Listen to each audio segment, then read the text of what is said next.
días, tardes o noches. Bienvenidos a Los Entes al Día. El día de hoy me complace presentarles a mis invitados. Ellos son...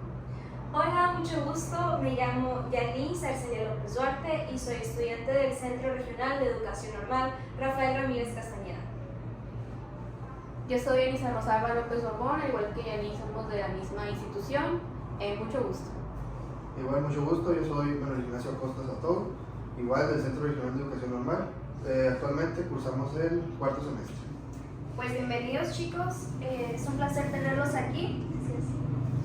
Bueno, ¿quieren comenzar? Sí. Antes de que comencemos con esto, me preguntaba el motivo, las razones por las que hizo este podcast, nos invitó. Bueno, pues muy buena pregunta, Anisa. Yo inicié este podcast porque, al igual que ustedes, fui estudiante y actualmente yo soy maestra de primaria. Entonces, pues cuando yo era alumna, a mí me hubiera gustado que hubiera un podcast sobre educación, sobre los temas que se miran, ya vaya con los autores que ustedes están viendo y las nuevas tecnologías que también se van utilizando. Me gusta todo ese tema de la actualización, de los métodos, y está muy padre, muy interesante. Prácticamente es saber información más reciente sobre cómo se está dando ahora la carrera. Exactamente, sí. Tienes toda la razón. Es muy padre que te quieras seguir actualizando, aunque no estés necesariamente estudiando. Sí, además de que podemos ayudar a otros docentes de formación o maestros, vaya, que ya estén ejerciendo. Sí. Bueno, tengo unas preguntas en Instagram que me hicieron para ustedes. ¿Les parece bien si les hago unas preguntas? Claro, por eso Sí. estamos aquí. Excelente, todo bien. Bueno, esta sección se llama Preguntas y Respuestas. Son de usuarios en Instagram. Y la primera pregunta es... Bueno, primero adivinen de qué creen que es la pregunta. Sí. Ustedes tienen 8 materias, ¿no? Actualmente. Sí, es. Ajá. Sí, 8 materias. Muy bien, pues esas 8 materias las pusimos y dijimos de que hagan preguntas de estas materias. ¿Es formación? Yo creo que es inglés. Yo voy por la de estrategias de trabajo docente. ¿Estás en lo correcto, Manuel? Si es sobre esa materia. Bueno, la primera pregunta es de un oyente en Instagram y pregunta: ¿cuáles son los cambios más radicales después de la implementación de la nueva escuela mexicana? Bueno, ¿puedo responder? Claro. Me parece que ahora la educación es un tanto más humanista y está más enfocada en la comunidad. Creo que el conductismo y todo el tradicionalismo quedó para atrás y estamos así en general tratando de hacer que el aprendizaje sea activo y no tan pasivo. ¿Sabes? Como que tomar más en cuenta a los alumnos, las ganas que ellos tienen de aprender, pero que no sea tan monótono, ¿sabes? ¿Y ahora qué metodologías se implementan en cada campo formativo? Oh, los campos formativos, es cierto, eran 4, si no me equivoco, ¿verdad? Está saberes y pensamiento científico, está Ética. de lo humano, lo comunitario, ética y lenguaje. múltiples lenguajes. Sí, y cada uno pues tiene su metodología correspondiente. Por ejemplo, en el campo formativo de saberes se utiliza la metodología STEAM, y también en el de saberes y pensamiento científico, perdón. En el de lenguajes se utiliza el aprendizaje basado en proyectos comunitarios, y para ética, naturaleza y sociedades se utiliza el aprendizaje basado en problemas. Y otra cosa es que lo hacemos todo por proyectos y cada proyecto cuenta con ciertos momentos en los que vamos nosotros acomodando las sesiones. En el caso de lenguaje son 9 momentos. En saberes y en el humano y lo comunitario son 5 momentos. Y en ética son 6 momentos. Así se maneja. Y de lo humano, lo comunitario tiene 5, me parece. Sí, son 5. Oh, qué interesante. ¿Cómo ha ido cambiando? Sí, yo sé, Bastante. cada sección. Sí. Bueno, ¿les parece otra pregunta? Sí. Bueno, es el desarrollo y la aplicación de técnicas y estrategias con los proyectos de la NEM. ¿Cómo lo explicarían a nuestros oyentes? Bueno, pues prácticamente hay que diferenciar lo que es la estrategia de la técnica. La técnica vendría siendo más bien como una forma, un método para una clase. Esto vendría siendo, por ejemplo, las asambleas, los debates, las exposiciones. Eso vendría siendo un ejemplo de técnica. Y en las estrategias son como la forma en que nosotros vamos a dar la clase, y también pues podemos nosotros hacer como modo en conjunto todas esas técnicas y ya por eso formar una estrategia. Ambas son como, van mucho de la mano. Sí, o sea, se si vas a complementan. tener una técnica, vas a tener una estrategia. Entonces, Sí, estoy de acuerdo con mis compañeras. Mientras las técnicas se centran en procesos específicos, las estrategias implican un enfoque más consistente y planificado para poder llevar a cabo cualquier actividad que se quiera llevar a cabo, ¿no? Válgame la redundancia. Y estas tenemos que ajustarlas al comportamiento y a las maneras en las que trabaja cada estudiante. Pues para finalizar con esta técnica, con esta actividad, sección, me gustaría preguntarles algo a ustedes y a ustedes. ¿Cuáles son los retos que ustedes se enfrentan en la actualidad? Pues una de las más importantes, creo yo, la falta de recursos y el apoyo de los docentes hacia los alumnos, ya que muchas veces solo van clase y se acabó, no atienden bien sus necesidades. También está el hecho de que los padres no atienden bien las necesidades de los alumnos, y otro que vendría siendo sería el uso desmedido de lo que es las tecnologías, por ejemplo el celular u otros dispositivos, que los niños no tienen ninguna supervisión, ¿no?, en el que ellos puedan estar en internet, y pues eso como que los distrae demasiado. Sí. Yo siento, a mi parecer, que los padres ya no muestran el apoyo que solían mostrar antes, que a veces solamente utilizan la escuela como una guardería, y se me hace injusto para nosotros que intentamos sacar adelante su educación, y pues para los alumnos, porque terminan no aprendiendo nada o no aprenden lo que deberían sin tener la ayuda de los papás. Pues fíjense que cuando yo también estaba estudiando, pensaba que iba a ser más sencillo el dar clases, el ya ser maestra, pero fíjense que no, me di cuenta que hay muchos obstáculos que te plantean en la escuela primaria, y está padre poder enfrentarlos. Te das cuenta que si no es el apoyo de alguien más, pues eres tú. Te tienes que enfrentar a desafíos sí o sí. Sí, eso siempre. Sí. Bueno, chicos, terminamos con esta materia. ¿Quieren saber cuál es la segunda más popular de la encuesta? Sí. Bueno, y esta es... ¿Puedo adivinar? Sí. Es interculturalidad. Yo digo que es educación física. Multigrado. Exacto, Lisa, es multigrado. Muy bien, Pero para estas preguntas tenemos un pequeño cambio. Aquí yo tengo un botón. En este botón, ustedes van a contestar a la pregunta. yo creo que aquí no, para que sea más. Puede ser pregunta robada, ¿ok? Cuando yo diga la pregunta, ustedes tienen la Sí. aplastan. Muy Bueno, ¿están listos? Sí. Sí, vale. Sí. Bueno, la pregunta es: ¿quién me puede escribir las diferencias entre una escuela multigrado y una escuela completa? Muy buenos reflejos, Alisa. Ok, la diferencia entre una escuela multigrado y una regular es muy obvia. De hecho, en las multigrados se mezclan diferentes grados. Hay niños desde primero a sexto grado y pueden dividirse en bidocente, tridocente o unitaria. Es muy común que hay grupos en donde haya niños de 2 grados, 3 grados, o ya de plano se van todos mezclados, ¿no? Y en el caso de la regular es que ya están divididas fijamente. O sea, un maestro se enfoca en un solo grado y así. Porque eso se debe más que nada porque ya son muchos los niños y al tener una gran cantidad de niños, pues ya es más posible hacer la división, ¿no? Pero en el caso de los multigrados, que en su mayoría son de comunidades rurales, al tener poca población, pues los niños son muy pocos, ¿no? Y de ahí se van acomodando en unas aulas, allá como quepa. Y otra cosa es que las regulares en su mayoría son urbanas, y los multigrados también vendrían siendo más como rurales. Muy bien, gracias por contestar, Anisa. La siguiente pregunta es, ¿cuál es la importancia de la escuela multigrado? Ok, a mi parecer creo que la escuela multigrado es necesaria para aquellas comunidades rurales que no se encuentran cerca de la civilización, por así decirlo, que están muy lejanas y que tal vez los alumnos no puedan transportarse o trasladarse. Y creo que es necesaria para llevar adelante la educación sin importar en qué parte de la República Mexicana se encuentre.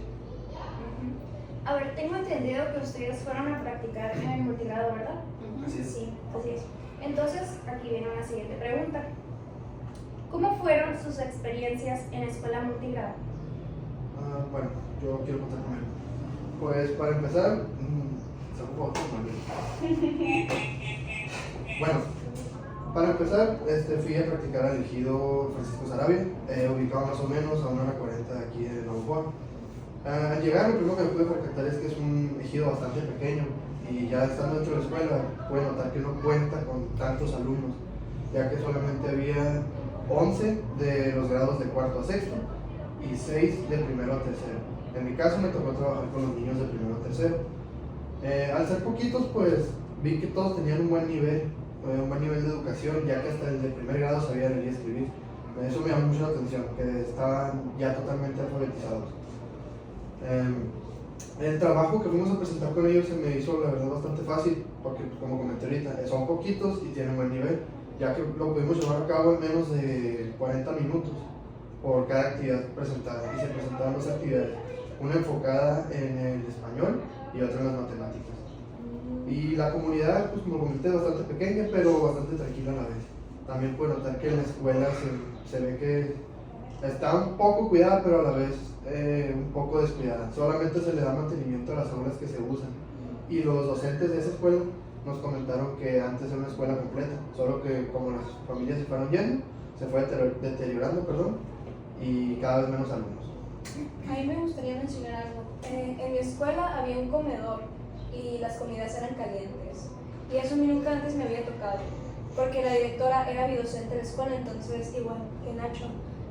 Había dos maestras y la maestra de sexo era la directora y ella era la encargada de repartir las comidas y los alimentos, y me pareció una muy bonita experiencia porque también tenían un huerto, y en el momento en el que los alumnos estaban en el receso, que en las escuelas multigrado los recreos pueden durar hasta 1 hora, ellos solitos sacaban zanahorias o sacaban cualquier cosa que estuviese creciendo en el huerto, y a mí me pareció muy peculiar y muy bonito. Qué padre. Sí, muy padre la verdad. A mí me tocó observar en la unidad 24, bueno, el ejido se llama 24 de febrero y está ubicado más o menos para Guatabampo. A mí me tocó que pues era una escuela biocente y en los eventos entre toda la comunidad se cooperaba pues para realizar los eventos, sobre todo los padres de familia. Una cosa que me he dado cuenta así de las comunidades es que son más cooperativos. Los padres son más atentos a la escuela, a sus hijos y sobre todo en los eventos porque ellos se encargan principalmente de eso. Y otra cosa que me dio curiosidad sobre adentro del aula, lo que hacen adentro del aula las maestras, es que piden a algunos alumnos de grados mayores a que ayuden o asesoren a los de grados menores.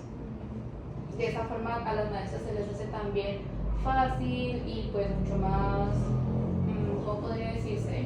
Dinámico también, para que los alumnos pues ya comiencen a aprender a, ¿cómo se empieza la palabra? Como desarrollarse. Socialmente también. Sí. Socialmente es muy... Bueno, ¿quién me puede explicar ciertos hechos que influyen en las prácticas escolares? Digo, en problemas sociales y el funcionamiento de la escuela multigrado. Bueno, pues a mi parecer creo que porque a veces las zonas son marginadas, los alumnos realmente no se miran ejerciendo una profesión o una licenciatura. A veces como no tienen acceso a toda la información a la que nosotros tenemos acceso, que por redes sociales, que por tecnología, eso les puede costar verse terminando la primaria o verse terminando la secundaria. Y que los padres de familia, estoy generalizando, claramente que no todos los padres de familia, pero la gran mayoría no colabora con el aprendizaje de los niños a largo plazo. Muy cierto. Bueno, ¿nadie tiene algo más que comentar? No, todo bien. Bueno, acabando esta sección, vamos a comerciales y regresamos. ¿Y a ti? ¿A dónde te transporta tu Nescafé estilo café de olla? Nescafé estilo café de olla, el sabor que te transporta. Estamos de regreso en su podcast favorito, Docentes al Día. Mientras tomamos café, Yanis me comentaba algo chistoso. ¿Qué decías, Yanis? Le decía a la maestra, le dicen a mis compañeros, como nosotros, docentes en formación o futuros maestros, parecemos no poder estar quietos. Siempre queremos estar haciendo algo más y algo más. Como Alexa, por ejemplo, que tiene su propio podcast y es maestra de primaria. De hecho, sí, hay maestros que hacen muchas cosas a la vez, además de dar clases a veces. Yo siento que los maestros somos muy multifacéticos. ¿A ustedes no les gustaría hacer algo más, aparte de ser maestros? Sí, Sí, a mí me gustaría tener mi propia escuela deportiva. ¿En serio? A mí me gustaría estudiar artes. Artes. A mí me gustaría tener mi propia escuela de idiomas. Escuela de idiomas, qué suave. Esta entrevista va tomando un giro inesperado, pero Manuel, ¿qué te inspiró a querer abrir una escuela de educación física? Pues principalmente porque a mí siempre me han gustado los deportes, ¿no? El básquet, fútbol, todo me ha gustado, pero mi favorito es el béisbol. También en nuestra escuela formadora, que es el CREN, he hablado con mi maestro de educación física y también me ha comentado que tiene su propia escuela de fútbol para niños. Entonces dije, pues el maestro tiene su escuelita, porque yo no. Entonces es algo que tengo a futuro. Con tu educación física. ¿Y qué has aprendido de educación física? Pues ahí nos han enseñado, ¿no? Aunque nuestra licenciatura no es especializada en educación física, llevamos la materia, hemos aprendido un poco sobre cómo planear, ya que no solamente es, agarren un balón, váyanse a jugar, tiene que haber un proceso, hay un proceso, bastante, pues no complejo, pero tiene que llevarse a cabo para el buen procedimiento, el cual incluye el calentamiento, la lubricación, el llevar la elevación del pulso, todos los juegos y ya al final pues la relajación. Y tienes que saber hacerlo porque si lo haces mal con niños que no están todavía bien desarrollados, los puedes llegar a lastimar. Bueno, ya que seguimos con esta materia, quisiera hacer una pregunta. ¿Cuáles son los elementos esenciales que integran la educación física según la NEM? Pues la NEM busca desarrollar principalmente competencias, habilidades y valores en los estudiantes. Y los elementos esenciales de la NEM para la educación física son el desarrollo motor, la educación para la salud, valores, la convivencia, promover la inclusión y la equidad, y también pues juego y recreación, promover la cultura física y el deporte en los estudiantes, ya que últimamente no se ve, y desarrollar en ellos competencias socioemocionales. Y también me parece que en nuestras clases estamos viendo los 3 pilares más importantes, que es la motricidad. La motricidad son todos aquellos movimientos que hacemos, ya sea hacer con nuestros músculos pequeños, como las manos o otras partes, y los músculos más grandes, como pueden ser las piernas y los brazos, alcanzar cosas y así. También se encuentra la corporalidad, así como la psicomotricidad, que es más relacionado con el cerebro, como la palabra lo menciona. Qué interesante. Y para ustedes, ¿cuál es la importancia de implementar educación física? Yo diría que es fundamental para el desarrollo integral de los estudiantes, ya que tiene múltiples beneficios que impactan tanto en su desarrollo como físico, como social, como psicológico. También otro beneficio que les carga es que ellos comienzan a aprender a colaborar, por así decirlo, porque hay ciertas actividades que requieren pues, de cooperación, ¿no? Y a partir de eso, como que eso le enseñan valores a los estudiantes. Bueno, en fin, Yanis, tú nos comentabas que querías poner una escuela de idiomas, ¿verdad? Así es, sí, me gustan mucho los idiomas, especialmente el inglés. ¿Y qué has aprendido en el francés e inglés? Bueno, hemos aprendido bastantes cosas. A mí me gusta bastante poder ir, practicar y mejorar mi inglés, especialmente mi pronunciación en speaking, con mis compañeros. En el CREN hay 3 niveles, está principiantes, intermedios y avanzados, y los avanzados estamos como exentos, por así decirlo, pero aún así hacemos trabajos y honestamente me agrada mucho ir a practicar con los teachers. Muy interesante. ¿Qué tipo de técnicas utilizan ustedes para enseñar el vocabulario en inglés? Bueno, hay bastantes técnicas, pero yo creo que en la que nos basamos más y la que utilizamos son los apoyos visuales o flashcards. Por ejemplo, si vamos a ver el vocabulario de partes del cuerpo, vamos a apoyarnos con una imagen de una nariz y vamos a señalar los de nariz. Entonces, es más fácil que los niños aprendan teniendo un referente o una imagen para apoyarse que solamente escuchándolo y ya. Entonces necesitan ver la nariz, tocarse la nariz y decir nose al mismo tiempo.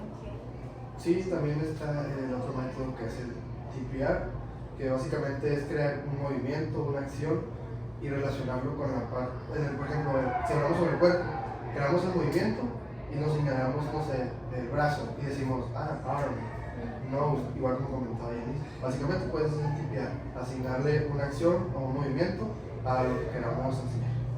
También están lo que son los attention grabbers, que son como avisos de que la clase ya va a comenzar. Están, por ejemplo, un ejemplo de attention grabber vendría siendo el 1, 2, 3 action me, o holy moly guacamole. Y también hay uno que me gusta mucho que es el waterfall. Y como yo aún no soy maestra de inglés en la primaria, cuando yo estaba practicando, cuando había mucho relajo y mucho desorden en el salón de clases, les decía a mis niños, cascada, y los niños hacían el TPR de la cascada. Sí, son prácticamente como llamadas de atención. ¿Y qué tal si nos dicen algo en inglés para nuestros oyentes? ¿Se animan? I don't know. Well, thank you so much for Alexa for having us today. We are having the times of our lives here in Docentes al Día. Yes, what she said. Ok, chicos, vamos a responder unas preguntas de la audiencia. Esta pregunta viene desde Argentina y la dice Leonel 267. Nos pregunta, muy interesado en historia de México, ¿cómo inició la educación en México? Saludo desde Buenos Aires. A mí me gustaría responder a esa pregunta que hicieron. La educación en México se dan, primero que nada, desde que México estaba dividido en civilizaciones, ¿no? Ahí en Mesoamérica. Cada civilización tenía un modo diferente de educar, pero ahorita en el que más se fijaron todos es en el modo de enseñanza que tenía la civilización azteca, porque la civilización azteca tenía muchas escuelas y las más distinguidas eran dos, la Calmecac y Tepochcali. La escuela de Calmecac se enfocaba más en darle enseñanza a los hijos de nobles, de líderes, para que ellos, pues bueno, se les enseñaban para ser líderes prácticamente. Y ya la Tepochcali era más o menos, pues era una escuela para dar servicios, ¿no? Ya vendría siendo para la población en general. Sí, era más como el Calmecac, según yo recuerdo en las clases de historia, era para las personas nobles, para aquellos que iban a ser sacerdotes o líderes de guerra. Y el Tepochcali básicamente preparaba a obreros o a personas que no tenían tanto rango social ni tenían tanto estatus, vaya. Pero a mi parecer siento que el Calmecac era un poco más estricto que el Tepochcali. Ahora otra pregunta, es de María. Ella es de Cuernavaca y nos hace mención de la evolución de la escuela posterior al periodo revolucionario hasta llegar a la nueva escuela mexicana. ¿Quién puede responder a eso? Sí, muy bien. Bueno, después de la Revolución Mexicana, la educación en México se transformó de una manera significativa. En 1921 se fundó la que conocemos como SEP, que es la Secretaría de Educación Pública, bajo José Vasconcelos. José Vasconcelos fue una imagen súper importante en México porque después de la Revolución trató de seguir adelante con la educación de México. Y pues sabemos que la analfabetización, era muy común en aquel entonces. Y él trató de seguir adelante con la educación y con las carreras técnicas de la población. Sí, otra cosa es que ya a partir de 1992 se descentralizó la educación, se transmitió hacia diferentes estados. La reforma educativa ya para 2013 buscaba mejorar la calidad mediante la profesión docente y las evaluaciones estandarizadas. Finalmente, ya en la actualidad está la nueva escuela mexicana, la NEM, que ya se venía planeando desde 2019, ¿no? Ya en 2022 fue a partir de que se dio uso, en el que se promueve una educación integral basada en la equidad, la inclusión y formación para la vida, adaptada para las necesidades del siglo XXI, ¿no? Y otra cosa que tiene esta educación, bueno, esta nueva forma de enseñar, es que tiene un enfoque humanista. Esto es lo que caracteriza, de hecho, la NEM. Sí, a manera de comentario extra, ahorita como que mencionaba mi compañero José Vasconcelos, quien fue pues el creador de la SEP, se dice que él tenía la idea de implementar lo que hoy en día es la NEM, solo que pues en su momento no tuvo los suficientes apoyos o por diversas circunstancias no lo pudo llevar a cabo, pero se cree que hoy en día lo que es la NEM son los ideales de José Vasconcelos. Las bases, ¿no? Sí, él tuvo las bases de lo que es hoy la NEM. Interesante, chicos. Ahora vamos a hacer una pequeña actividad, la cual es la ruleta preguntona. Yari, si eres tan amable, ¿nos puedes ayudar con la ruleta?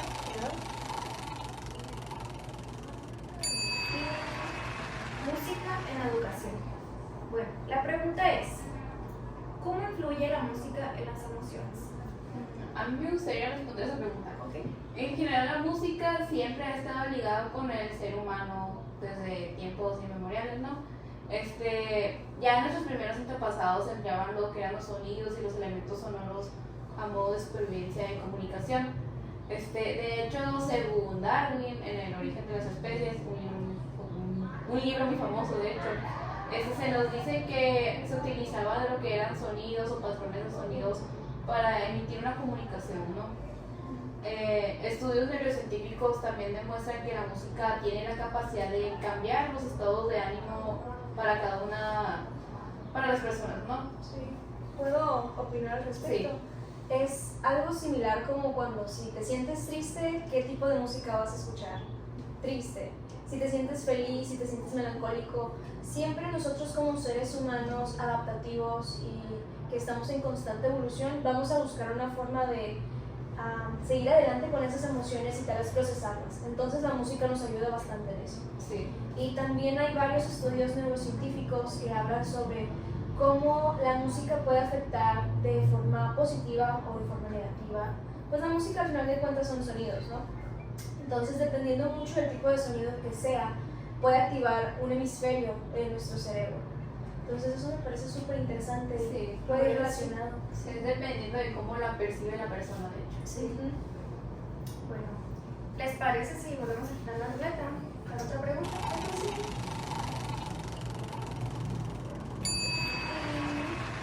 Formación cívica y ética.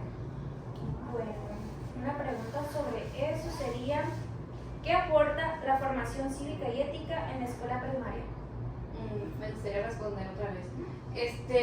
Prácticamente lo que hace la formación cívica y ética en la educación es formar los cimientos para que los niños se vuelvan ciudadanos responsables en el futuro. Un dato sobre esto es que según la página oficial de la Secretaría de Gobernación de México, se dice que el aprendizaje de la ética en las escuelas implica que los alumnos reconozcan los conflictos como convivencia humana, ¿no? Y que su manejo tiene que ver con la resolución de estos conflictos. ¿Mediante qué? Mediante la escucha activa, mediante diálogos, mediante debates, mediante la empatía, bueno, empleando diferentes herramientas para que ellos puedan resolucionar estos conflictos. Y ahora con la implementación de la NEM podemos ver que se pone de forma más explícita el uso de valores éticos. Por ejemplo, en los principios de la NEM nos podemos encontrar lo que es el fomento de la responsabilidad ciudadana, está el fomento de la identidad con México, está el uso de la honestidad en diferentes situaciones sociales, el respeto por la dignidad humana y la participación en la transformación de la sociedad.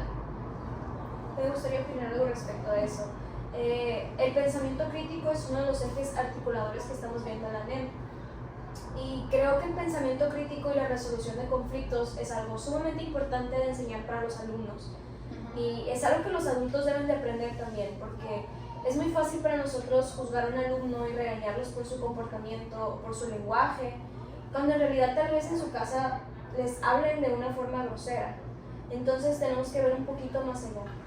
Sí, y otra cosa es que algo que nos menciona la Secretaría de Educación con respecto a la ANEM es que no considera al estudiante como un sujeto aislado, lo considera como un sujeto que tiene moral, que tiene derechos, que tiene dignidad, que tiene, bueno, pues que es un sujeto político, económico, o sea, hace que el alumno se vea más autónomo, por así decirlo, ser autónomo.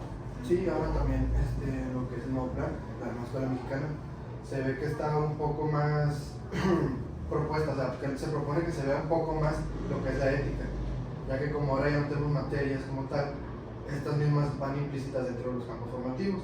Y de hecho hay un campo formativo que lleva el nombre de ética, que viene siendo el de ética, naturaleza y sociedades. ¿Y quiere decir eso? Que quiere que le demos más importancia por lo que promueve la norma. Sí, estoy de acuerdo. Bueno, seguimos con otra pregunta de la ruleta. ¿Me ayudas, por favor? Muy bien.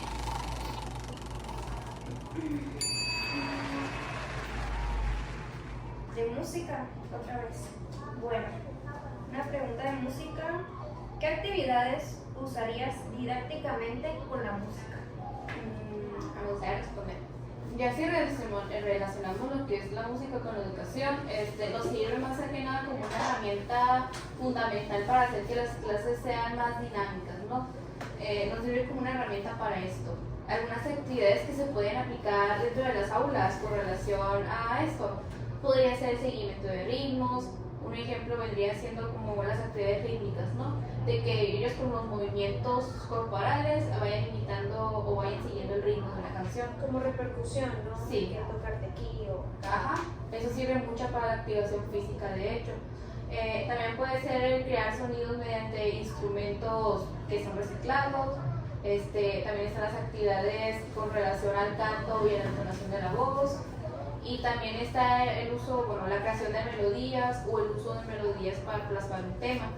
De esta forma como que a los niños se les queda más plantado el tema mediante el sonido, ¿no? Un ejemplo de esto vendría siendo, por ejemplo, la canción del ABC. Ya con eso los niños se aprenden el abecedario. También podríamos inventarnos una canción sobre las multiplicaciones, ¿no? Y ya con eso como que a los niños se les hace más fácil aprenderlo y así se les queda más plasmado el tema. También relacionado a lo que mencionó mi compañera, yo cuando estaba en prácticas, yo les ponía música a mis alumnos y al principio ellos me pedían de que canciones groseras o que hablaban de la violencia y obviamente mi clase no es un lugar para fomentar ese tipo de lenguaje. Entonces lo que yo decidí hacer es que les ponía música clásica o música de videojuegos como Zelda, Ocarina of Time. Y al principio no estaban acostumbrados y llegaron a decirme, maestra, a mí no me gusta esta música, póngame esta canción o póngame este ritmo. Exacto, exacto. Y al final de cuentas, por la rutina y porque el escuchar la música estaba relacionada con actividades un poco más ligeras como crucigramas o dibujar, les empezó a gustar esa música.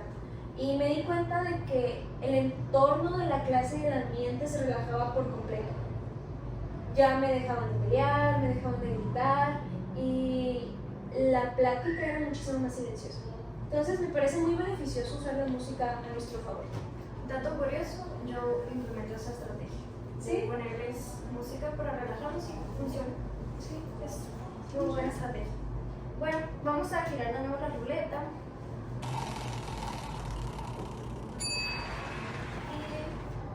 De nuevo, formación cívica y ética. Bueno, ahora otra pregunta sería, ¿qué estrategias implementar para la práctica de valores a través del juego? Yo vengo bien informada sobre esto, sobre la forma sencilla. Implementar estas estrategias puede ayudar bastante en el aprendizaje dinámico, ¿no? Y positivo, donde se ven más los valores y donde los niños ponen en práctica los valores. Algunas estrategias sobre esto vendría siendo, por ejemplo, la enseñanza de los valores mediante el método de casos.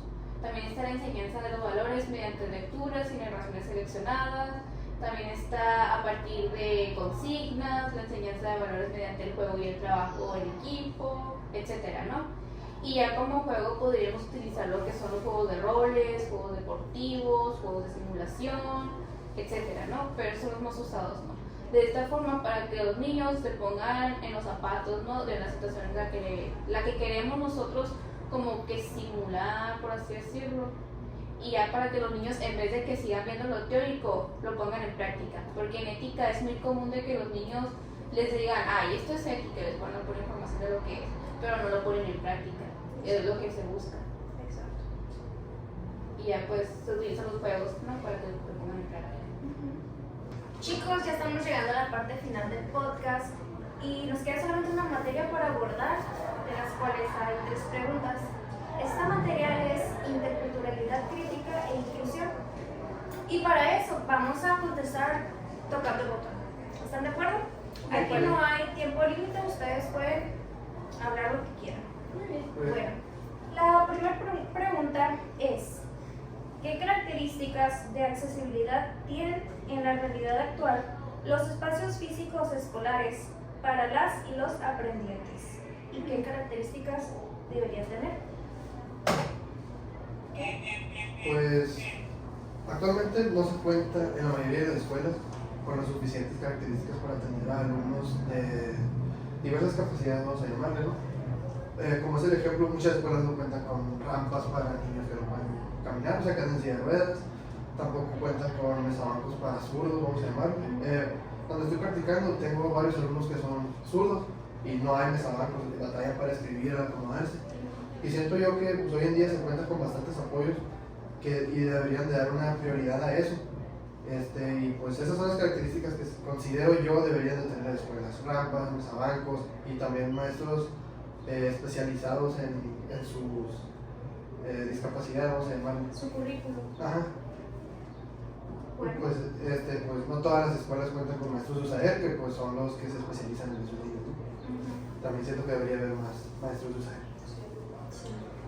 Bueno, otra pregunta sería: ¿qué tareas y roles desempeñan los actores educativos en el grupo escolar, escuela y comunidad en relación con su género, singularidades, capacidades, situación económica, características culturales, entre otros?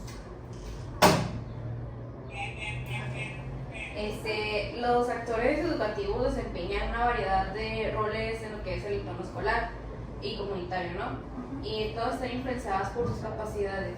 También está influenciado por su posición, por sus características culturales, por su economía. Se dice que hasta por su género, podría decirse. Algunas de estos roles incluyen enseñanza, orientación, apoyo emocional, promoción de la inclusión, facilitación del aprendizaje y del aprendizaje intercultural, ¿no?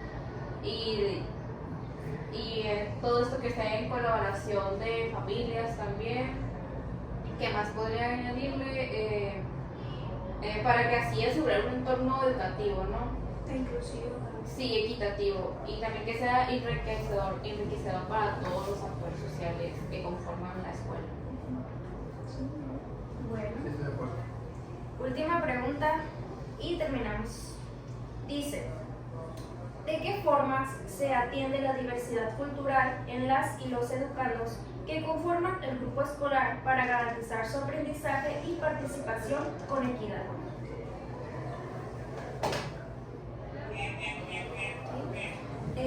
Bueno, yo creo que primero debemos de, como lo mencioné junto con mi compañero Manuel, mejorar el currículum de las personas y realmente capacitar a los actores educativos, que en este caso pueden ser los directivos, los administrativos, hasta los docentes, sobre las diferentes capacidades que pueden llegar a tener los niños.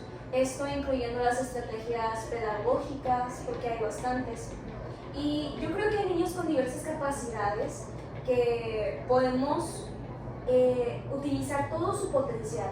Por ejemplo, los niños sordos o los niños que no pueden caminar o los niños ciegos. Todos ellos pueden tener un potencial tremendo que nosotros, por categorizarlos o por ponerlos en una caja, realmente no lo vamos a descubrir. Entonces yo creo que sería bueno quitarnos la venda de los ojos y dejar de ver a esos niños o a esas situaciones como problemáticas y realmente pensar qué podemos aprender nosotros de ellos y ellos que pueden aprender en nuestras clases. Bueno, ¿Cierto? pues con esta parte terminamos ya todas las preguntas. Me gustaría saber si alguien tiene alguna reflexión que decir sobre todo este podcast. Ay, a mí me gustó mucho. Me gustó mucho la forma en la que pues, nos invitaste aquí y te interesa lo que nosotros pensamos y lo que nosotros estamos aprendiendo de creer. Y como ya lo mencionamos, me parece una herramienta súper buena, especialmente para aquellos que son o visuales o auditivos, poder aprender sobre lo que nosotros estamos viendo. Sí, nos da mucho gusto nosotros como docentes, estudiantes, a nuestros maestros, compartir nuestras experiencias y también los conocimientos que nos han estado, pues ahorita más recientes, ¿no? Pues los que nos han estado enseñando nosotros.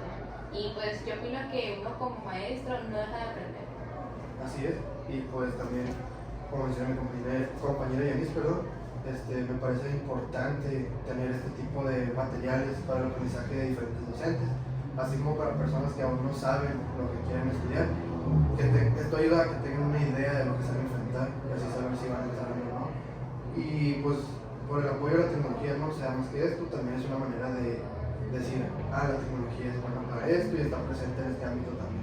Y pues la verdad, muchas gracias por la invitación, muy buen canal, muchas gracias, nos llevamos buenas experiencias. Pues muchas gracias a ustedes, la verdad fue un honor tenerlos aquí. Gracias por compartir todas sus experiencias, considero pues que son muy valiosas y así nos nutrimos cada uno de todos y pues grandes invitados. Gracias. Muchas gracias. Esto sería todo por el día de hoy y nos vemos próximamente en otro episodio más de Docentes al Día. Bye. Hashtag docentes al día. 1, 2, 3, docentes al día. Nací por primera vez. Grado y una escuela completa.